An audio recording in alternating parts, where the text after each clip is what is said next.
Ning soben kesuwen. Wong apa wujude saiki lho kita ini kan nyembah apa? Apa wujude saiki kok ditunda soben bodoh tak pinter.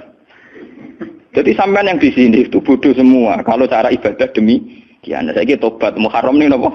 Tobat. Paham ya? Itu ngeri. Kalau baleni malih.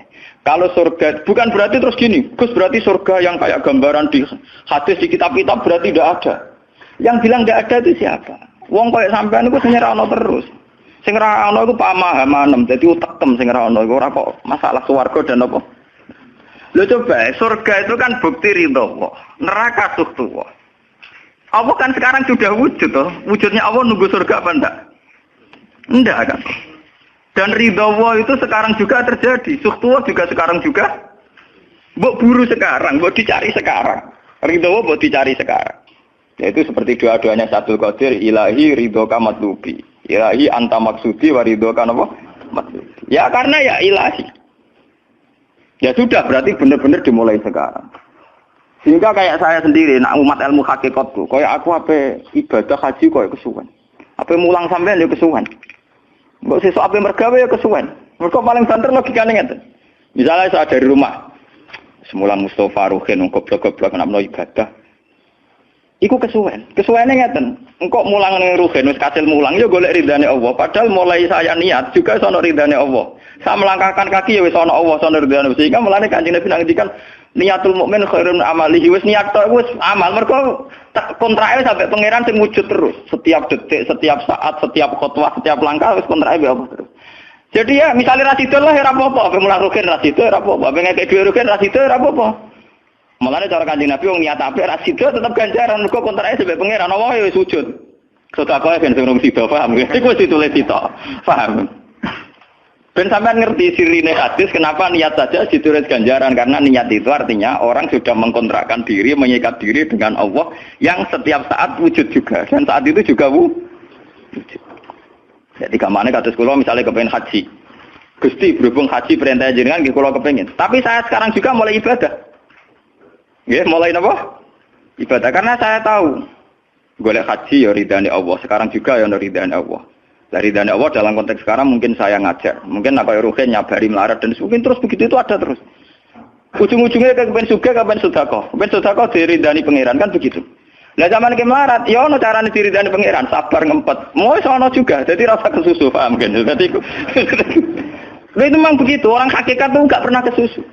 Itu jenenge wal asri demi waktu. Jadi semua waktu itu padat dengan amal. Mergo zaman kiri untuk ridane Allah lewat jalur sabar.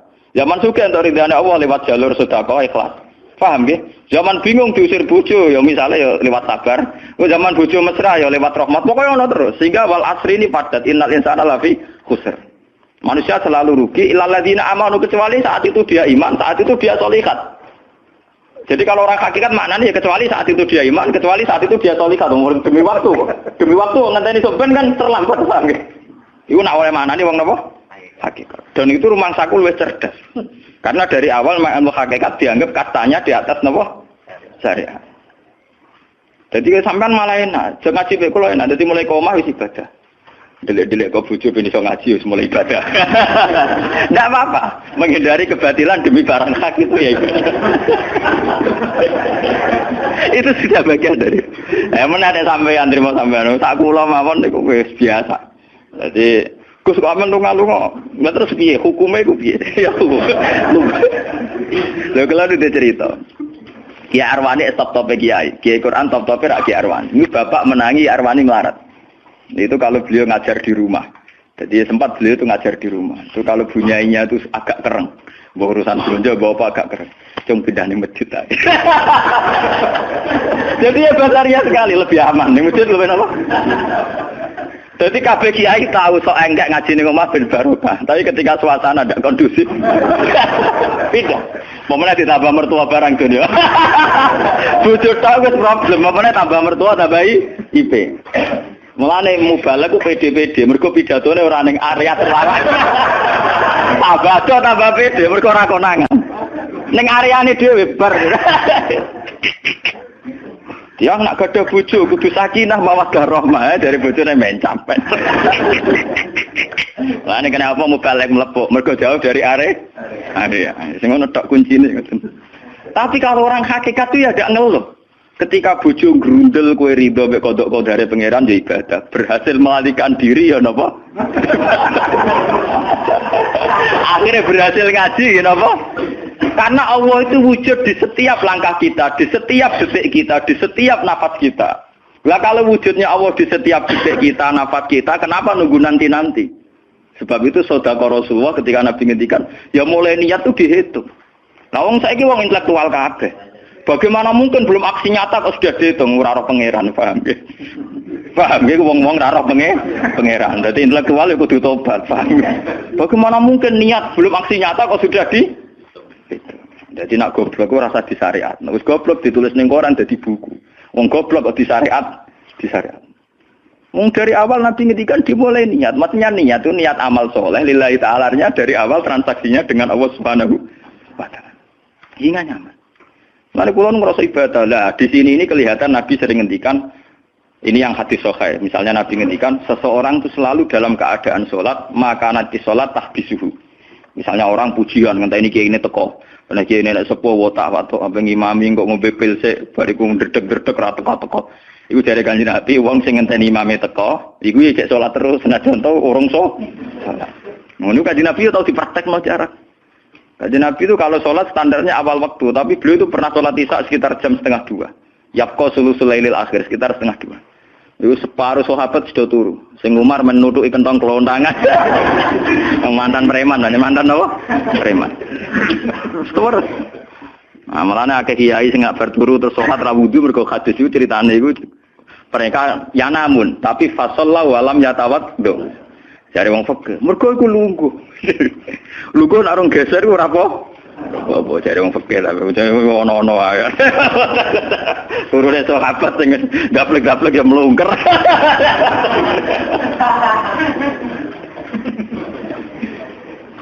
Nek Kanjeng Nabi rawuh santai.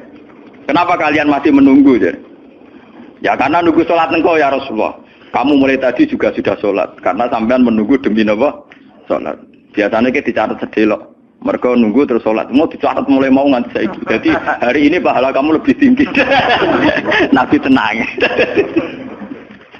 Ya memang begitu. Sehingga kalau wal asri innal insana lafi khusrin demi waktu itu tidak ada ruginya. Misalnya saya juga pernah melarat. Rugen ya tahu melarat nganti saiki misalnya. Artinya saat kita melarat kan duwe niat. Aku nak sugih pe sedekah. Aku nak alim pe mulang. Niat dihitung ganjaran. Ketika kamu real, yang sekarang real kan ngadepi kekerean terus gue sabar ya ibadah. Jika orang kemrungsung aku ibadah ngenteni juga. Begitu juga yang ingin haji. Ditekbir rafat haji. Tapi ketika dia ingin sudah ditulis ganjaran. Meskipun takdirnya dia tidak sempat haji sampai mati. Tapi per detik dia tetap berdialek dengan Tuhan. Bertransaksi dengan Tuhan. Jadi disebut Quran yastarun. Yastarun itu transaksi. Inna wastara minal mu'minina anfusahum wa amalahum bi anna lahumul jannah. Allah Ta'ala itu membeli diri kita. Diri kita itu kata Nabi, ini sing asli dawe Nabi, ora dawe mubalek lho. Ini ilmunya ulama, bukan mubalek, harus dicatat. Nabi itu ngitung ibadah. Itu dimulai dari diri kita. Ngendikane pangeran, inna wastara minal mu'minina anfusahum. Allah membeli diri kamu. Diri kamu itu ya organ kamu, sel-sel yang ada di kamu, saraf-saraf kamu, semua yang ada di tubuh kita. Karena apa? Dalam desain Tuhan dan rencana Tuhan, pikirannya pangeran kemana madon di bathuk ya gue sujud, duwe lesan ya gue mulang, mertua duwe lesan ya gue ngandani mantu ya gue takzim mertua. Pokoknya dalam desain Tuhan begitu. Sehingga semua organ tubuh itu desainnya untuk taat, desainnya untuk apa? Taat. Ya desainnya untuk taat. Sehingga ketika taat itu belum nyata dan orang itu niat sudah dihitung. Apalagi setelah nyata dia melakukan, potensinya saja baru potensi sudah dihitung. Makanya ketika Nabi, ini yang hadis sahih, suatu saat Nabi itu ditamu melarat-melarat. Wes melarat ngenes deh. Kok ditonggo sugih lomo ngenes deh. Wes melarat ditonggo napa? Sugih. Terus matur ya Rasulullah, zahaba ahli dusur bil ambal. Tiang-tiang sugih niku nak moro putih-putih kok nggawa donya gelem sedekah. Yusalluna kama nusolli wa yasumuna kama nasum. Wes ngoten piyambake nggih salat nggih poso. Posone nggih kados kita, salate kados kita. Tapi wa tasaddaqu nabi fuduli amalihim, tapi mereka punya kelebihan iso napa sedekah. Jadi kamane wong melarat iki ngenes, duwe rival soleh ditandingnya angel. Mergo salate padha. Mulane wong melarat tuh seneng nek wong sugih ra poso. Oh, unggul aku. Mergo wong saleh melarat nek disaingi saleh juga ya gak trimo. Wah, matane wong itu. Lha iku zaman Nabi ora trimo. Dadi kan terus sowan Kanjeng Nabi. Kanjeng Nabi kula di tangga saleh, salate kados kita, pasane kados kita, cuma wa tasodakuna bibuduli amal. Mereka keunggulannya bisa sedekah menjadi duit. Sekarang Kanjeng Nabi itu ngendikan apa perlu ala adlukum, apa perlu kamu saya tunjukkan sesuatu yang kamu bisa sedekah dengan yang kamu miliki. Ya Rasulullah. Itu pertama yang dihitung Nabi itu fi kulli sulama minan nas sedekah. Setiap sel atau organ atau ros-rosan manusia itu dihitung apa? Sedekah.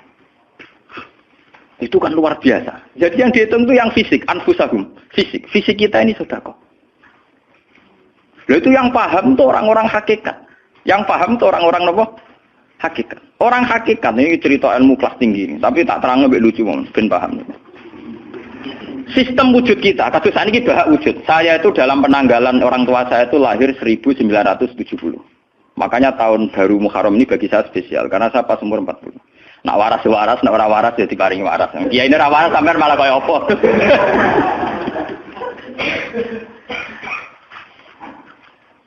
Kalau dalam teori ilmu hakikat, sebelum tahun 70 berarti status saya kan ala Adam tidak ada. Memang tidak ada itu punya positif gak maksiat. Nggih, jenenge ora ana penyelingkuhi sapa, pe ngorupseni apa, pe kurang ajar ambek sapa jenenge ora ana. Ketika Adam saya dihilangkan, sifat ketiadaan saya dihilangkan, saya menjadi wujud. Nah itu cara ilmu hakikat. Nikmat tertinggi itu nikmatul ijad. Nikmat wujud itu nikmat tertinggi. Dengan kamu wujud, maka kita punya mata, punya hati, punya telinga. Dan dengan kita wujud, kita bisa asyhadu, bisa ikut bersaksi. Asyhadu alla ilaha illallah. Jadi dengan kita wujud saja, potensi wujud saja dengan kita wujud itu nyekseni. Ternyata langit bumi digawe Allah. Allah sing gawe aku, Allah sing menciptakan ini semua. Sehingga dengan modal syahadah saja itu orang sudah min ahlil jannah.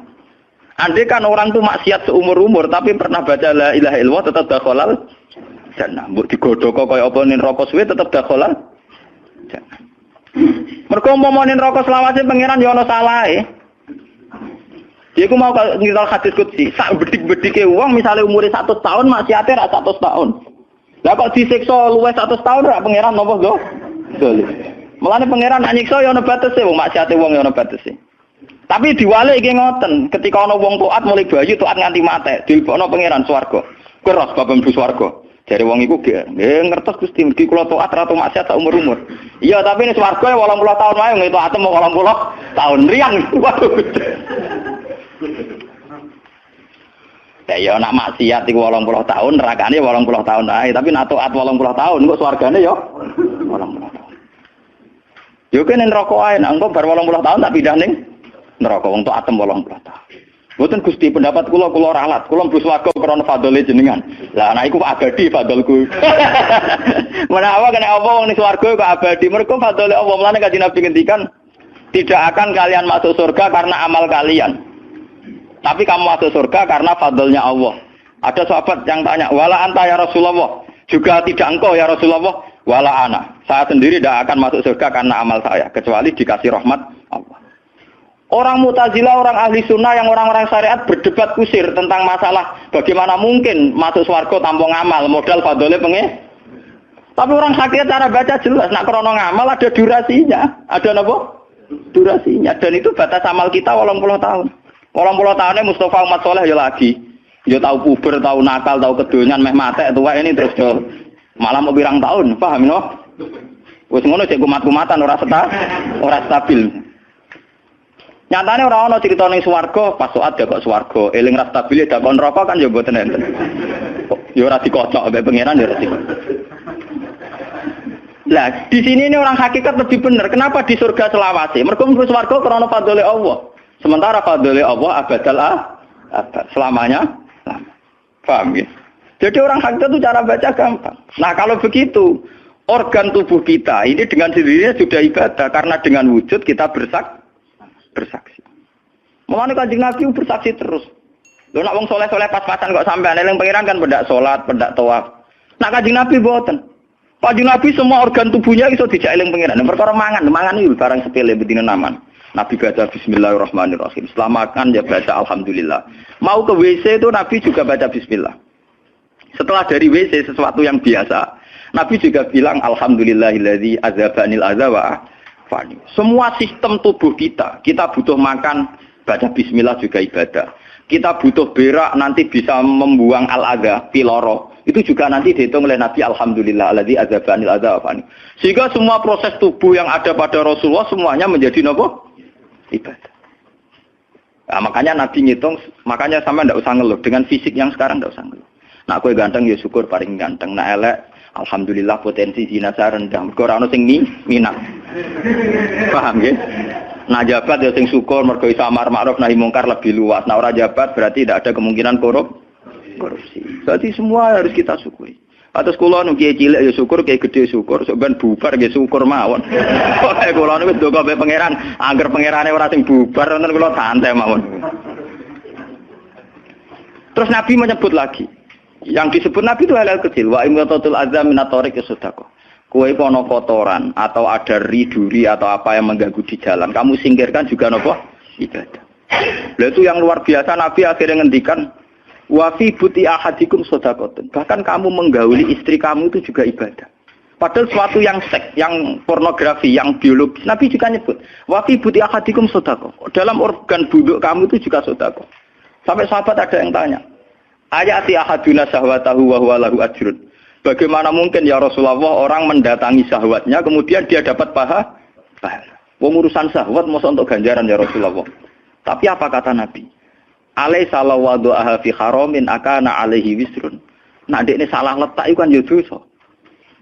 Mulane bojo sok ben kabeh masuk elek-elek lah sok ben ahli swarga kabeh. Mergo piye wong lanang ora iso zina nak bar dikeki sing wedok, paham? Minimal ada durasi sekian jam dekne ora kuat zina.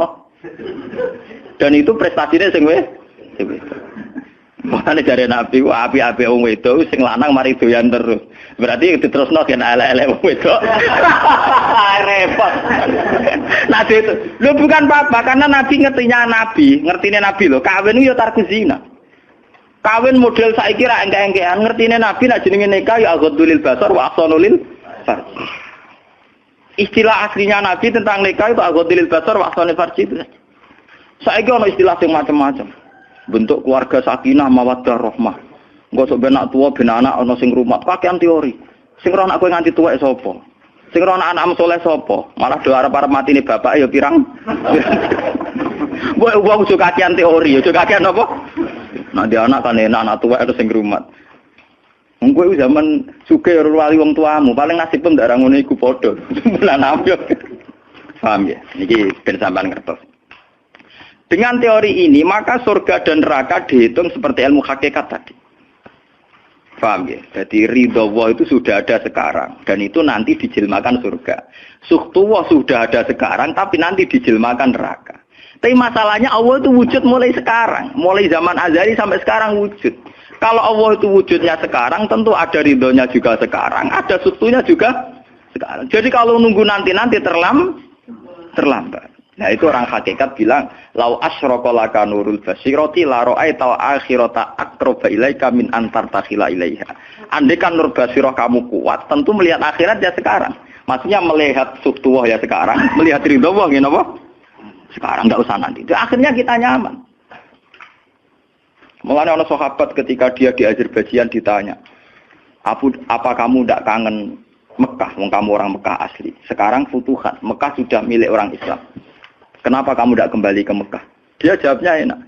Aku kalau di Mekah paling banter ibadahku tawaf. Iku ya golek ridane pangeran. Aku ning kene nyebarno Islam ya golek ridane pangeran. Aku ning kene wae. Jika orang-orang hakikat itu ibadah itu per detik per menit, tidak terikat oleh ruang dan waktu.